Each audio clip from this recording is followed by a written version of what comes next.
Welcome to What's the Big Book Actually Saying for Step 10. Okay, Step 10. This is the start of what some members call the maintenance steps, steps 10, 11 and 12. And the word maintenance does appear in this part of the Big Book. So let's get into it. 10. We continue to take personal inventory and when we were wrong, promptly admitted it.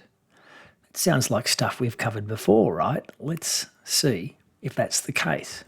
Let's start with continue to take personal inventory. Now, up till page 84, only one type of personal inventory has been outlined. We learn other forms of inventory or reflection at step 11, but we haven't got to page 86, 87, 88 yet. We're on page 84. And so far, that is that we complete step 4. Step 4 inventory, obviously with the suggestion that this is something we need to continue at step 10. This can be the only type of inventory the step can be referring to. So, we're literally being told continue to take personal inventory at step 10. Well, if step 4 style inventory is the only inventory we've gotten to so far, that can be the only type of inventory, logically, that we can continue to do so. We'll find out if that's the case. So in summary, today, if I feel resentful, fearful, have a self-centered concern or issue with sex, harm anyone, etc., and that could happen to me today. It's only 9:04 in the morning here in Australia, so who knows who I've harmed by lunchtime. Well, then I need to work through the relevant inventory process that I initially learned at step 4. And with many of us, and I have had many conversations with members, at times we can get so agile at taking personal inventory that the piece of paper and the pen can disappear, and we actually run through a mental checklist of the same suggestions that we learned at step 4. We put them into our way of life as we progress our spirituality one day at a time. Now let's look at this. When we were wrong, promptly admitted it. Okay, so the same goes for admitting we were wrong promptly. I love the way right through the Big Book it's do this, but do it with a time pressure. It's there quite a lot, isn't it? Directly made amends, for example, and that can be taken to mean a couple of things, I suppose, but for me, one of the clear interpretations could be do it straight away. Anyway, going on all that we've read up till page 84, this can only mean sharing our inventory with another person and God, of course, before admitting it again via asking God to remove it. In other words, what we learned at step 6 and 7, and then admitting it again by making amends if required. And that's what we learned to do at steps 8 and 9. So there's a lot of admitting that goes on. Starts with step 1 and then just keeps tracking. And again, so if that's the only form of admitting that we've looked at up until page 84, well, that's clearly all that we can be referring to here at step 10. So the way that would work is I've worked through the relevant inventory process that I initially learned at step 4. Now I get to admit my wrong to another person, ask God to remove that fault, make amends as required. We can see that this clearing away the wreckage of the past to get to a clean slate today doesn't include today and what I do 5, 10 minutes, hours, days, weeks, months from today. So this process has a past as well as a current and future focus. It's a very agile process we learn to do through steps 4 to 9. This is what it says on page 84. This thought, and this is the end of the step 8 and 9 promises, so we're coming off the back of those, so we're thinking about them. This thought brings us to step 10, which suggests we continue to take personal inventory and continue to set right any new mistakes as we go along. So it's a very almost completely literal restatement of the step as it reads at page 59.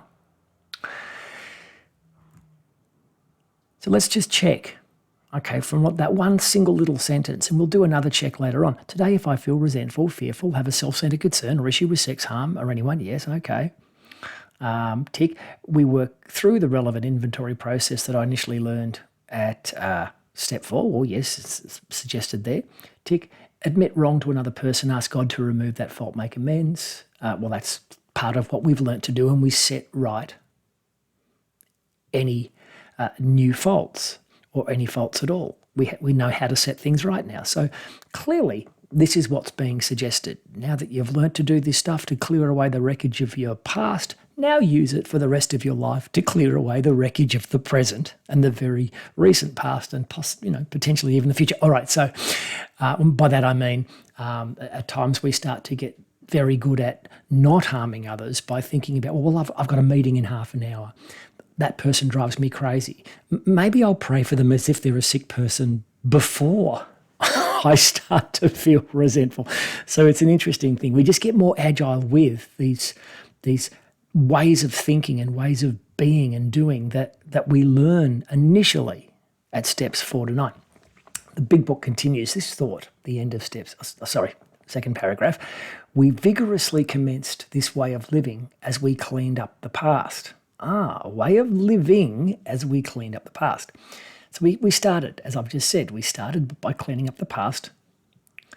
Now we have a way of living. We have entered the world of the spirit, and this is what we did at steps 3 to 9. It's all about entering, we talked about going through the archway at steps 6 and 7, which you can't then, you can go back through. It's why it's not a door, it's an archway. But, our next function is to grow in understanding and effectiveness.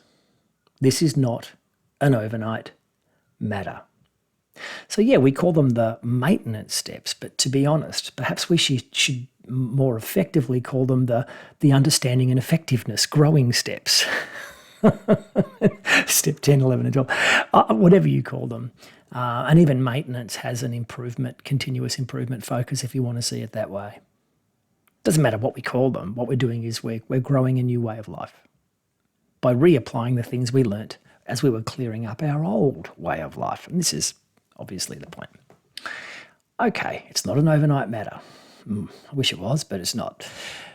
So the initial step work we do to get to today, and then from today, growing in understanding and effectiveness, a new way of living. But it's the same set of actions. That's the cool bit. The big book continues. Continue to watch for selfishness, dishonesty, resentment and fear. And it's now really unpacking this idea of what we did to clear away the past, we now use to deal with the present and the future. Continue to watch for selfishness, dishonesty, resentment and fear. And that's what we learnt to do at step 4. When these crop up, we ask God at once to remove them. And that's what we learnt to do at steps 6 and 7. We discuss them with someone immediately, which is what we learn to do at step 5. And there's another imperative time pressure word, immediately, so we don't muck around, we don't sit on things for a week. If we need to call our sponsor or talk to someone else, we do it straight away. And to make amends quickly if we have harmed anyone. So there's that link back to the way step 9 reads on the walls on page 59. Made direct amends. We don't muck around. Our life is on the line. We could pick up a drink over this. So come on, let's get off our backsides and continue to reinforce the commitment we made initially at step 3. Then we resolutely turn, and again, resolutely, time pressure, there's an immediacy there. Then we resolutely turn our thoughts to someone we can help, which is what we also started to learn to do at step 9. All of the back end of step 9 we looked at in the previous video. Making amends for yesterday by considering who I need to not harm today, helping others, all that sort of stuff. Love and tolerance of others is our code, and that's, of course, what we've learned to do, particularly, I think, at steps 4, 8, and 9. Pray for someone as if they're sick, not bad. Chuck the resentment in the bin, which is what we learned to do with the resentment inventory at step 4. And 8 and 9, we start to completely empathically forget self and only consider what the other person needs from the amends. It's all about growing in this selflessness, the altruism that Dr. Silkworth talks about, in his opinion, way back in the Roman numeral part of the big book. So, you can see here, this is our way of life, and we've already learnt to do it, just as we start to truly live it, because now we're at step 10. It's a miraculous, agile, continuously improving and supportive process. It's quite fantastic. After this, we get a long paragraph which contains the step 10 promises. It's a great read. Have a read if you wish. After that, we get a summary paragraph to reflect on. So as often happens at the end of these step sections, there's a summary which sort of elevates the focus of what we need to take away. And it's a really beautiful one. It is easy to let up on the spiritual program of action and rest on our laurels. We are headed for trouble if we do, for alcohol is a subtle foe. We are not cured of alcoholism. What we really have is a daily reprieve contingent on the maintenance of our spiritual condition. Every day is a day when we must carry, there's another must carry the vision of God's will into all our activities. How best can I serve thee? Thy will, not mine, be done. These are thoughts which must go with us, another must. We can exercise our will power along this line all we wish. It is the proper use of the will.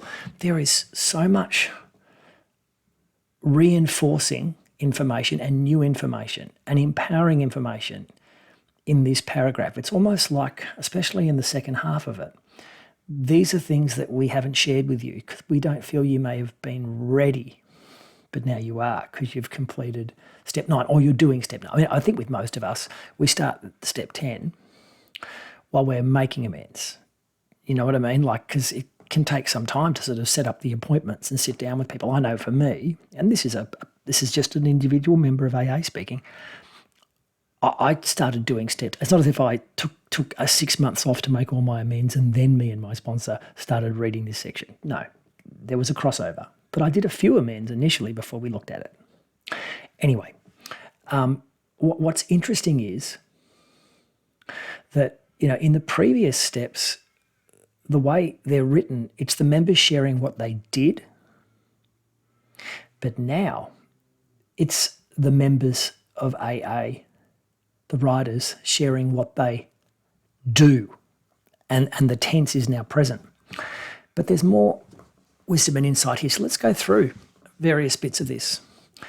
It's easy to let up on the spiritual program of action and rest on our laurels. This is a spiritual program. It's a way of life. This is the nature of anything spiritual. It's not on the clock. The steps are simply a set of actions that need to be used as required forevermore. We've never done them or I used to say this to people, I've done the steps. Well, yeah, it's a spiritual program. You learnt them initially to do them. We never complete them. Well, I guess, when we drop off the perch years from now, perhaps we complete them. Sometimes I've heard members say when someone passes, they completed the program. And I think it's a lovely phrase. But the point is we do them as required. We never stop.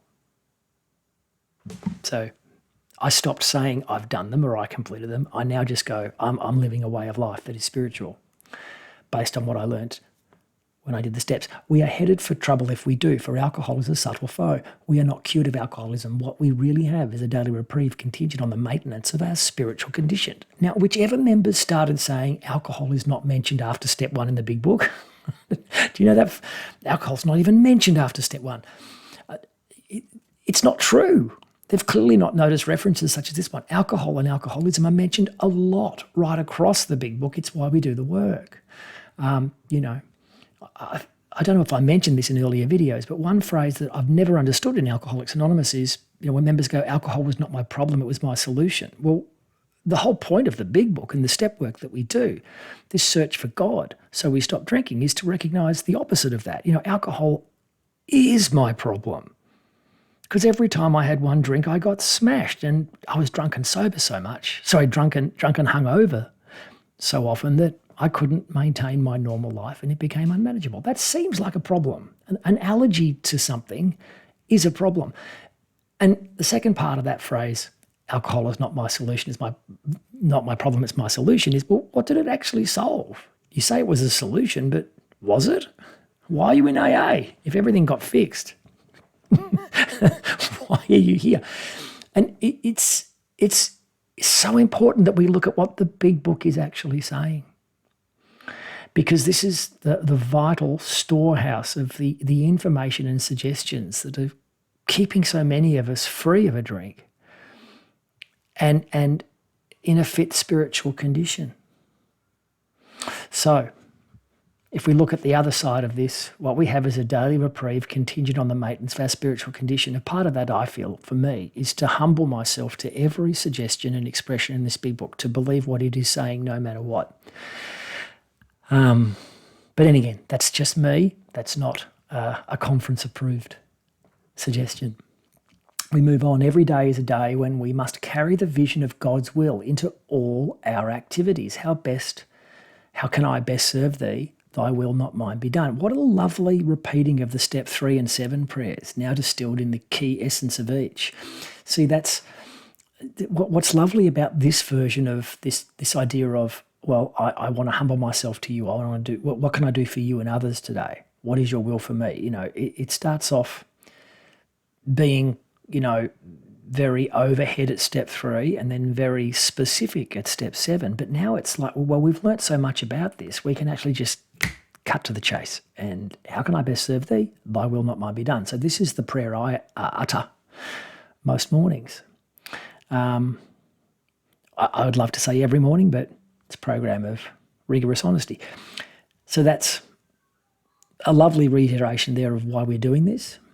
And then these are thoughts which must go with us constantly. We can exercise our will power along this line all we wish. It is the proper use of the will.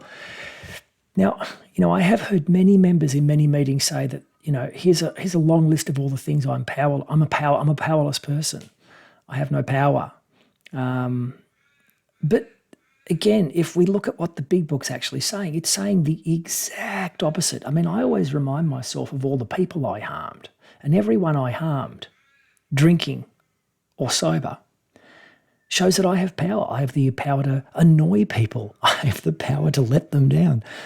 And I equally have a reverse power, the power to satisfy people's needs, the power to be responsible to them in a normal, sane way. So this is a new bit of information that actually harks back to the actor running the show analogy used at step 3, in my view.